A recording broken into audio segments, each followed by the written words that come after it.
Les arrêts maladie au cours de la carrière d'un salarié peuvent avoir des conséquences sur le montant de sa pension de retraite, en plus de suspendre son salaire.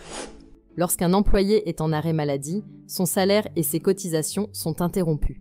Toutefois, l'assuré continue de valider un trimestre de retraite tous les 60 jours d'arrêt, dans une limite de 4 trimestres par an.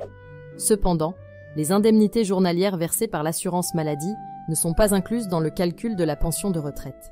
Les arrêts maladie prolongés, dépassant 60 jours, peuvent réduire le salaire annuel moyen du salarié, ce qui entraîne une diminution du montant de sa pension de retraite.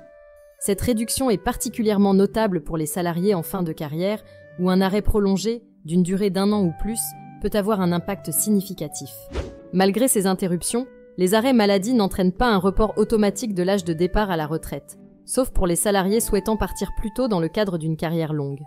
Ceux-ci peuvent être obligés de prolonger leur durée de travail en raison de la limite de validation de 4 trimestres par an.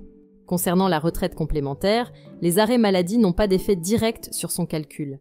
Les salariés continuent d'accumuler des points de retraite complémentaires, même en étant en arrêt, tant qu'ils perçoivent des indemnités journalières de la caisse primaire d'assurance maladie.